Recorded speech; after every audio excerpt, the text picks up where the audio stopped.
Friends, welcome back to Mazhathulli creations. ഈ channel നിങ്ങൾ ആദ്യമായിട്ടാണ് കാണുന്നതെങ്കിൽ സബ്സ്ക്രൈബ് ചെയ്യാൻ മറക്കല്ലേ. എല്ലാ സത്യങ്ങളും അറിഞ്ഞതിനു ശേഷം ജീവൻ നേരെ ജ്യോതിയുടെ അരികിലേക്ക് വന്ന് വളരെ ദേഷ്യത്തോടെ തന്നെ ചോദിക്കുന്നുണ്ട്, ആദ്യം നിന്റെ മകനാണോ എന്ന്. ഇത് കേട്ട് ഒരു ഞെട്ടലോടെ നിൽക്കുകയാണ് ജ്യോതിയും ശരവണനും. വിവാഹം കഴിക്കാതെ നീ ഒരു കുഞ്ഞിനെ പ്രസവിച്ചോടി? ആരുടെ കുഞ്ഞിനെ? എങ്ങനെയാണ് സംഭവിച്ചത്? ആരാടി അതിന് ഉത്തരവാദി? ഇതൊക്കെ ചോദിക്കുമ്പോൾ ജീവൻ ഇങ്ങനെ കരയുന്നുണ്ടായിരുന്നു. എന്നാലും വളരെ ദേഷ്യത്തോടെയാണ് അത് പറയുന്നത്. ഇത് കേട്ട് ജ്യോതിയും കരഞ്ഞുകൊണ്ട് നിൽക്കുന്നു. സാർ അത് എന്ന് പറഞ്ഞ് ശരവണൻ അതിനിടയിൽ സംസാരിക്കാൻ തുടങ്ങിയപ്പോൾ ഏയ് എന്ന് പറഞ്ഞ് ഉറച്ച സ്വരത്തിൽ ശബ്ദിച്ചിട്ട് വിരൽ ചൂണ്ടുകയാണ് ശരവണന് നേരെ ജീവൻ.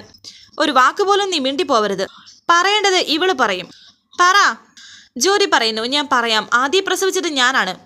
ഇത് കേട്ടാകെ തകർന്നു പോവുകയാണ് ജീവൻ. അവിടെ നിന്ന് കരയുന്നു. ഭിത്തിയിലിട്ട് ഇടിക്കുകയും ചെയ്യുന്നുണ്ട്. ഏട്ടനെന്ന് ഏട്ടത്തിയുമായി രഹസ്യ ബന്ധമുണ്ടെന്ന് പറഞ്ഞ് മനുവിന്റെ കൂട്ടുകാരനെ ഓടിച്ചത് ഓർമ്മയുണ്ടോ? അന്ന് അവൻ വന്നു കയറിയത് എന്റെ മുറിയിലേക്കാണ്. ബോധം കെട്ടുറങ്ങിയത് എന്റെ കൂടെയാണ്. അവിടെ ഉണ്ടായ കാര്യങ്ങൾ പറയുകയാണ് ജ്യോതി ജീവനോട്. മനു അവിടേക്ക് വന്നതും പറയുന്നു. ഇതെല്ലാം കേട്ട് ഞെട്ടി നിൽക്കുകയാണ് ജീവൻ. അന്ന് ഞാൻ വിശ്വസിച്ചത് മനുവിന്റെ കൂട്ടുകാരൻ എന്നെ നശിപ്പിച്ചു എന്നാണ്.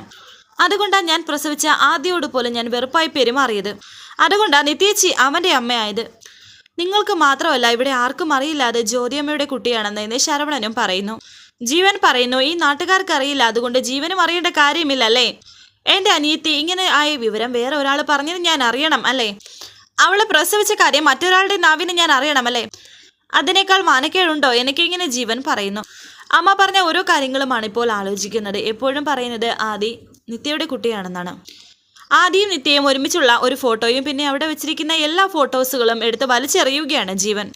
ആകെ ഭ്രാന്ത് പിടിച്ച അവസ്ഥ. എന്നിട്ട് ജീവന്റെ തല ഇങ്ങനെ ഭിത്തിയിൽ ഇടിക്കുന്നുണ്ട്.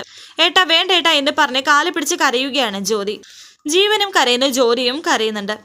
ഏട്ടാ, കഴിഞ്ഞതൊക്കെ മറന്ന് ആരെയും വേദനിപ്പിക്കാതെ ഞാൻ ജീവിച്ചോളാം ഏട്ടൻ. ഇനി അതിന്റെ പേരിൽ കുഴപ്പങ്ങളൊന്നും ഉണ്ടാക്കരുത് എന്ന് ജ്യോതി പറയുമ്പോൾ ജീവൻ പറയുന്നുണ്ട്, എല്ലാവരും എന്നെ ചതിക്കുകയാണ് എൻ്റെ അമ്മ. നിത്യ, നീ ഒരാൾക്ക് ജീവിതത്തിൽ എത്രയൊക്കെ താങ്ങാൻ പറ്റും? ഇത് കേട്ട് ജ്യോതി പറയുന്നു, ഏട്ടനോട് സത്യം പറയാൻ എല്ലാവർക്കും പേടിയായിരുന്നു. അമ്മയ്ക്കും എനിക്കും നിത്യേച്ചിക്കും എല്ലാം. അതുകൊണ്ടാ, അല്ലാതെ ഏട്ടനെ അന്യനായിട്ട് കാണുന്നതുകൊണ്ടല്ല. ഒരു പ്രശ്നം ഉണ്ടാക്കില്ലെന്ന് പറയേട്ടാ എന്നൊക്കെ ജ്യോതി പറയുന്നു.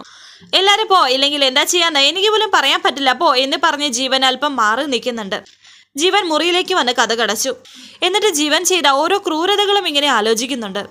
അന്ന് ഡോക്ടറെ ഉപദ്രവിച്ച കാര്യവും വിഷ്ണുവിനെ ഉപദ്രവിച്ച കാര്യവും വിഷ്ണുവിനെ കൊന്ന കാര്യവും പിന്നെ അന്നൊരിക്കൽ ആ ഒരു പെൺകുട്ടിയെ കൊന്ന് കുഴിച്ചിട്ട കാര്യവും അങ്ങനെ അങ്ങനെ ഓരോ കാര്യങ്ങളും ആലോചിച്ച് ഒരു ഭ്രാന്തനെ പോലെ തന്നെ നിൽക്കുകയാണ് ജീവൻ. പിന്നെ വീണ പറഞ്ഞ കാര്യം, ഈ ശൗര്യം നീ എന്നോടല്ല, നിന്റെ അമ്മയോടാണ്, നിന്റെ ഭാര്യയോടാണ്, നീ എല്ലാവരോടുമാണ് കാണിക്കേണ്ടത് എന്നൊക്കെ വീണ പറഞ്ഞ കാര്യവും ആലോചിച്ച് ഇന്ന് വല്ലാത്തൊരു അവസ്ഥയിൽ നിൽക്കുകയാണ് ജീവൻ. ഈ സമയത്ത് നിത്യ ഹോസ്പിറ്റലിലാണ്. നിത്യയ്ക്ക് ഭക്ഷണം കൊടുക്കുകയാണ് സുജാത. എന്നിട്ട് പറയുന്നു, സാറയും മനുവും എന്തിനാണ് വന്നതെന്ന് മോൾക്കറിയാമോ? നമ്മുടെ ജീവിതത്തിൽ നമ്മൾ കൊണ്ടു നടന്ന വലിയൊരു അപമാനത്തിന് ഇന്ന് ഉത്തരമായി. എന്താണെന്ന് നിത്യ ചോദിക്കുന്നു.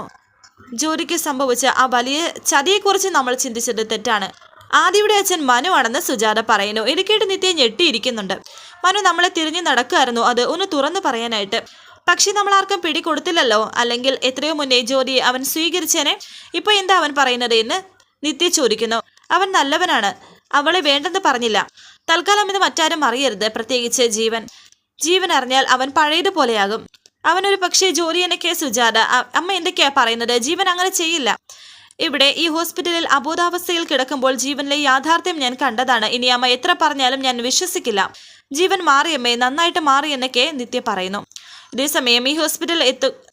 ഇതേസമയം ജീവൻ ആലോചിക്കുന്നു, അന്ന് ജ്യോതിയുടെ അരികിൽ വന്നത് മനു ആണെങ്കിൽ അവന്റെ കൂട്ടുകാരൻ എങ്ങനെ അവിടെ വന്നു? അപ്പോൾ മനുവിനെ മറയാക്കി നിത്യ അവനെ വിളിച്ചു വരുത്തിയതാണ്. ഇതേസമയം നിത്യ പറയുന്നുണ്ട്, അമ്മ ഇപ്പോഴെങ്കിലും സത്യം മനസ്സിലാക്കി പെരുമാറണം. എനിക്ക് വല്ലാത്ത സങ്കടമുണ്ട്. ഒരാളെ ഇതിൽ കൂടുതൽ സംശയിക്കാനും പരീക്ഷിക്കാനും പാടില്ല. ഇപ്പോൾ വെറും പാവമാണ് ജീവൻ. ഇതേസമയം നിത്യയുടെ ഫോട്ടോയിൽ നോക്കിയിട്ട് ജീവൻ പറയുന്നുണ്ട്, പാവത്തെ പോലെ നടിച്ച് നീ എന്നെ പറ്റിക്കുകയാണ് അല്ലേ? ഇതിന്റെ തെറ്റുകൾക്ക് ഉള്ള ശിക്ഷ മരണമാണ്. ഇതിൽ നിന്ന് നിനക്ക് രക്ഷപ്പെടാൻ സാധിക്കില്ല. ഇതേസമയം ജീവനെ പറ്റി തന്നെയാണ് നിത്യ സുജാതയോട് പറയുന്നത്. മരണത്തിന് വക്കോളം പോയിട്ട് തിരിച്ചു വന്ന ആളല്ലേ, ചേർത്ത് പിടിക്കേണ്ടത് നമ്മളല്ലേ, ജീവിപ്പിക്കേണ്ടത് നമ്മളല്ലേ എന്ന് പറയുമ്പോൾ സുജാത പറയുന്നു, മതി, എനിക്ക് അവനെ കുറിച്ച് കൂടുതലൊന്നും കേൾക്കണ്ട. ഞാൻ കണ്ട തെളിവ് നീ കണ്ടിട്ടില്ല, അതുകൊണ്ടാണ് നമ്മൾ ഇങ്ങനെ പറയുന്നത്. എന്ത് തെളിവുകൾ? ജീവൻ ആരെങ്കിലും ദ്രോഹിച്ചോ? ആരോടെങ്കിലും ബഹളം വെച്ചോ? അമ്മേ, എൻ്റെയും ഹരിയുടെയും വിവാഹം കഴിഞ്ഞു എന്നറിഞ്ഞപ്പോൾ ഞങ്ങൾക്ക് ആശംസകൾ നേരുകയല്ലേ ചെയ്തത്. ഞങ്ങളുടെ വിവാഹ വാർഷികം ആഘോഷിക്കാൻ മുന്നിൽ നിൽക്കുകയല്ലേ ചെയ്തത്. അതിനേക്കാൾ സാധുവാകാൻ ഒരാൾക്ക് എങ്ങനെയാ സാധിക്കുന്നത്? ഇതേ സമയത്ത് തന്നെ ജീവൻ ആ ഭിത്തിയിൽ തൂക്കിയിരിക്കുന്ന നിത്യയുടെയും അമ്മയുടെയും സുജാതയുടെയും ഫോട്ടോ അതെടുത്ത് വലിച്ചെറിയുകയാണ്. ജീവൻ ആരെയും ദ്രോഹിക്കില്ല എന്ന് നിത്യ പറഞ്ഞ നിമിഷത്ത് തന്നെയാണ് ഇങ്ങനെ സംഭവിച്ചത്. തറയിൽ വീണ ചില്ലിൽ നിന്നും ഒരു കഷ്ണമെടുത്ത് സ്വന്തം കൈ ഇങ്ങനെ മുറിപ്പിക്കുകയാണ് ജീവൻ.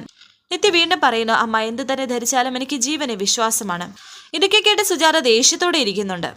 ഇതേസമയം ഹരിയെ കാണിക്കുന്നു. നിത്യ ഹരിക്ക് എഴുതിയ ആ കത്തുകൾ, പിന്നെ ഹരിയും നിത്യയും കല്യാണിയും ഒന്നിച്ചുള്ള ആ ഒരു ഫോട്ടോ, പിന്നെ ആ ഒരു വെഡ്ഡിംഗ് ഫോട്ടോയും നിത്യയും ഹരിയും കൂടിയുള്ള ആ ഒരു വെഡ്ഡിംഗ് ഫോട്ടോസൊക്കെ എടുത്തു വെച്ച് നോക്കുന്നുണ്ട്.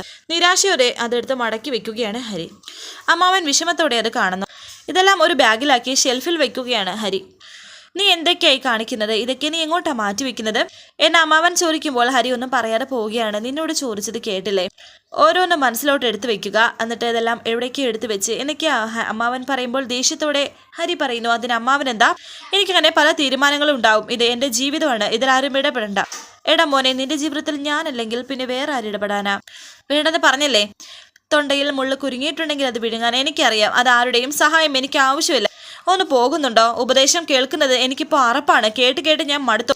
എല്ലായിടത്തും നല്ലവണക്കെ പെരുമാറിയേ ഞാൻ ശീലിച്ചിട്ടുള്ളൂ. ഇനിയില്ല. നല്ലവനാകുക എന്ന് പറഞ്ഞാൽ അത് തെറ്റാണ്. എന്നെ ഉപദേശിക്കാനും നന്നാക്കാനും ആരും തുനിയണ്ട. എൻ്റെ ഓർമ്മകളുടെ ചെപ്പ് ഞാൻ എടുത്ത് മാറ്റിവെക്കും, ഇല്ലെങ്കിൽ ഞാൻ എടുത്ത് കത്തിക്കും.